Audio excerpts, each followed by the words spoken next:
Oh, another of my favorite portraits is a man named Tim DeChristopher, who was a student in Salt Lake City at the University of Utah in 2008 when the George Bush administration was about to leave office when Barack Obama had been elected.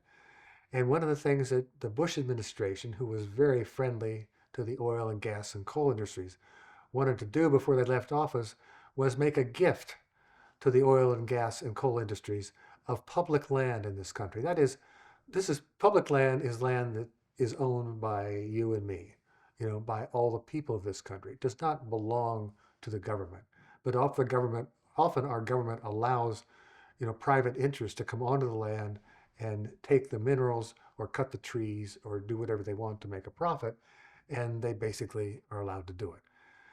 In this case, they wanted to, George Bush, the president, wanted to open up southern Utah, some areas in southern Utah, which is a very precious and fragile area, where Arches National Park is. It's called the Red Rock area. Um, they wanted to open this up to oil and gas exploration.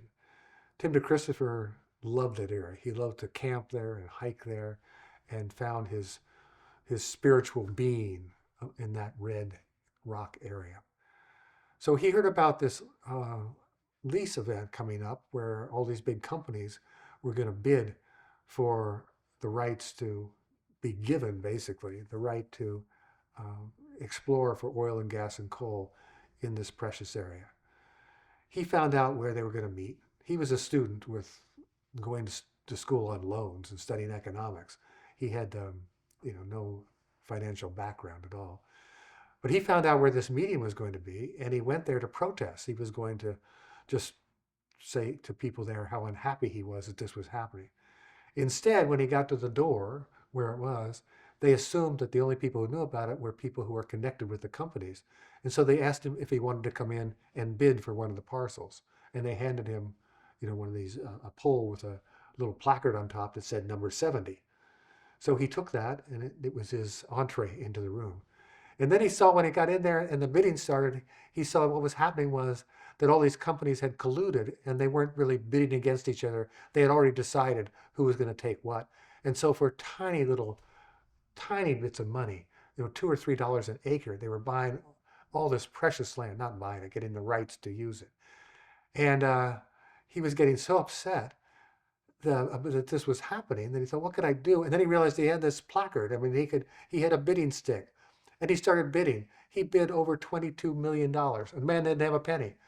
And he was buying all this land, thousands of acres. And then they realized that he was a fraud. And they stopped the bidding, and they arrested him. And he spent then 2 years in jail. Um, the good thing was that because of his activity and because of this became a public event then, and what he had done, is that the Department of Interior took the land off the market. The land was saved. The companies that had colluded and broken the law by doing their collusion were never charged with crimes. He who had stopped this process and saved the land spent 2 years in jail. While he was in jail, Harvard Divinity School got in touch with him and gave him a full scholarship when he got out of jail to go to school there, which he did. But this is, again, for Americans to tell the truth, this is just a great example, again, of how a single person gets the power to change something and actually change the policy of a country and save something really important.